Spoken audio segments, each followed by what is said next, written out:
Bismillahirrahmanirrahim. Assalamualaikum warahmatullahi wabarakatuh.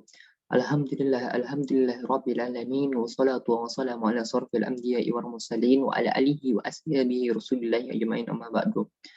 Pertama-tama marilah kita ucapkan puji berserta syukur kehadirat Allah Subhanahu wa taala yang telah melimpahkan rahmat dan karunia-Nya kepada kita semua. Dan tidak lupa pula salawat beriringkan salam kita haturkan kepada Nabi besar kita, yakni Nabi besar Muhammad sallallahu alaihi wasallam, dengan hantaran kata Allahumma sholli ala sayyidina Muhammad wa ala ahli Muhammad.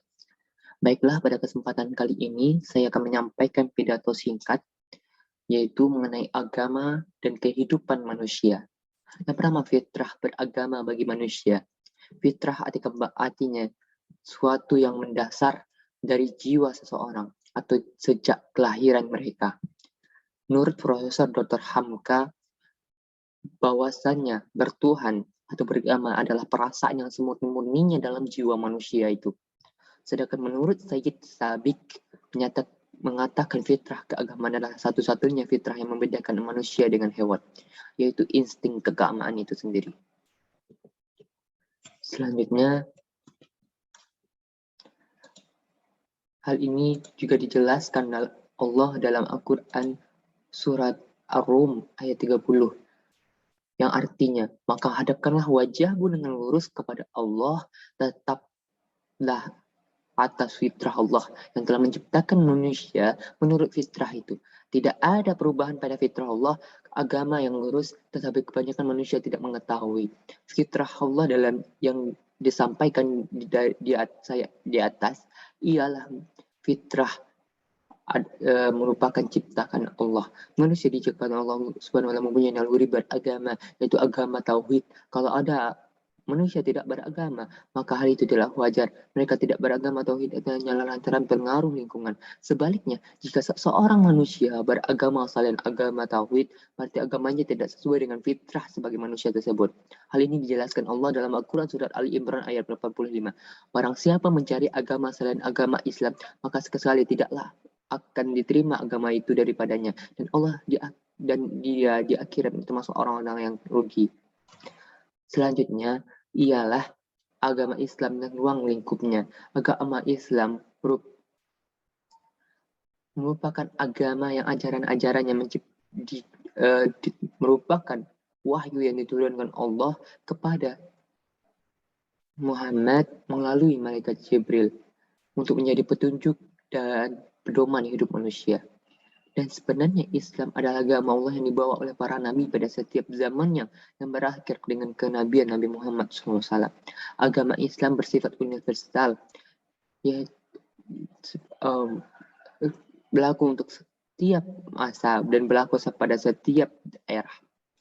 Kemudian komponen-komponen agama ajaran Islam ialah ada akidah atau iman, yaitu keyakinan akan adanya Allah Subhanahu wa taala dan para rasul yang diutus dan dipilih Allah Subhanahu wa taala untuk menyampaikan risalahnya kepada umat manusia melalui malaikat yang dituangkan dalam kitab sucinya yang berisikan informasi dan petunjuk kebenaran mengenai kehidupan manusia baik di dunia maupun di akhirat. Akidah dan tauhid merupakan dasar keberagaman seseorang dalam Islam yang masuk lewat pintu syahadah atau ikrar atau akan keyakinan tersebut. Kemudian ada syariat atau ibadah, yaitu aturan atau undang-undang Allah tentang bentuk pelaksanaan atau manifestasi dan akidah yang diyakini. Itu berupa penyerahan diri secara total melalui proses ibadah secara langsung kepada Allah Subhanahu wa taala maupun secara tidak langsung dalam hubungan dengan sesama manusia dan makhluk lainnya. Kemudian akhlak atau muamalah, yaitu bentuk aturan, norma, etika dalam bermuamalah, dalam berhubungan sesama manusia dengan sesama dan makhluk lainnya dengan penuh keikhlasan seakan-akan disaksikan langsung oleh Allah Subhanahu wa taala. Selanjutnya, tanggung jawab manusia dalam Islam. Yang pertama yaitu tanggung jawab manusia sebagai hambanya Allah. Hal ini disampaikan Allah dalam Al-Quran surah Az-Zariyat ayat 56. Dan aku tidak menciptakan manusia dan manusia jin dan manusia malaikat supaya mereka mengabdi kepadaku. Hal ini juga dipertegas Allah dalam Al-Quran surat At-Tahrim ayat 6. Hai orang-orang yang beriman, peliharalah dirimu dan keluargamu dari api neraka. Dan yang bahan bakarnya adalah manusia dan batu, penjaganya malaikat-malaikat yang kasar, yang keras, dan tidak menurhaki Allah terhadap apa yang diperintahkannya kepada mereka, dan selalu mengerjakan apa yang diperintahkan. Bentuk tanggung jawab manusia sebagai hambanya Allah direalisasikan, dimanifestasikan dalam bentuk kepatuhan dan ketaatan kepada Allah Subhanahu wa taala, melaksanakan semua perintahnya dan menjauhi semua larangan-larangannya. Kemudian tanggung jawab manusia sebagai khalifah Allah. Hal ini disampaikan Allah dalam Al-Quran surat Al-Baqarah ayat 30. Ingatlah ketika Tuhanmu berfirman kepada para malaikat, sesungguhnya aku hendak menjadikan seorang khalifah di muka bumi. Mereka berkata, mengapa engkau hendak menjadikan khalifah di bumi itu orang-orang yang akan membuat kerusakan padanya dan menumpahkan darah? Padahal kami senantiasa bertasbih dengan memuji engkau dan mensucikan engkau. Tuhan berfirman, sesungguhnya aku lebih mengetahui apa yang tidak kamu ketahui. Khalifah berarti wakil atau pengganti yang memegang kekuasaan. Tugas hidup yang dipikul manusia di muka bumi adalah tugas kekhalifahan, yaitu kepemimpinan wakil Allah di muka bumi, serta pengelolaan dan pemeliharaan alam dan memegang mandat Tuhan untuk mewujudkan kemakmuran di muka bumi itu. Selanjutnya ialah implementasi keimanan dan dalam kehidupan. Secara terminologi, maka iman atau mengimplementasikan iman itu terbagi atas 5. Yang pertama yaitu pengucapan dengan lisan. Seseorang dikatakan tidak beriman terhadap sesuatu sampai dia mengucapkan dengan lisannya, dengan lidahnya apa yang dia imani tersebut. Kenapa? Dan siapa yang mengimani Allah hanya dengan hatinya, akan tapi dia tidak mengucapkan, maka dia tidaklah dihukum beriman kepadanya, kepada Allah. Selama dia sanggup untuk mengucapkan dengan lisannya. Allah berfirman dalam Al-Quran surat An-Nisa ayat 65, yang artinya, maka betul-betul demi rohmu, mereka tidak beriman sampai menjadikan engkau, wahai Muhammad, sebagai pemutus perkara pada semua perselisihan yang terjadi di antara mereka. Kemudian mereka tidak mendapati di dalam diri mereka adanya perasaan berat untuk menerima keputusanmu, dan mereka berserah dengan berserah dengan sepenuhnya penyerahan diri. Kemudian keputusan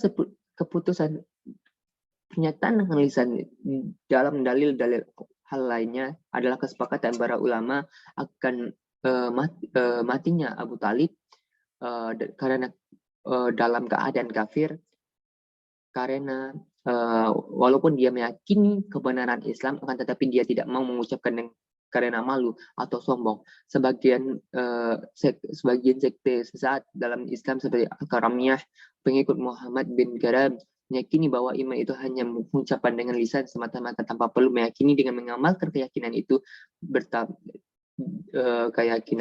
mengamalkannya. Kemudian keyakinan dengan hati, tidak adanya iman tanpa keyakinan hati. Hal ini berdasarkan sepakatan para ulama akan kafirnya kaum munafik yang mengaku beriman dengan lisannya dan amalan mereka, tapi mereka tidak meyakini dengan hati. Allah berfirman dalam Al-Quran surat Al-Munafikun ayat 1, yang artinya kalau orang-orang yang munafik datang kepadamu, wahai Muhammad, saya berkata kami bersaksi bahwa engkau adalah Rasulullah. Allah mengetahui bahwa engkau adalah Rasulnya, dan Allah bersaksi bahwa orang-orang munafik itu adalah para pendusta. Hal ini kemudian ialah pengamalan dengan anggota tubuh. Ini termasuk permasalahan yang perlu dipahami dengan baik, yaitu amal ibadah adalah bagian dari definisi iman tersebut. Bukan hanya sekedar penyempurnaan, dan bukan pula sekedar suatu kewajiban dari iman. Bahkan dia adalah keimanan itu sendiri. Kemudian yang keempat itulah bertambahnya iman itu dengan amalan ketaatan. dalam Al-Quran surat Al-Anfal ayat 2-4.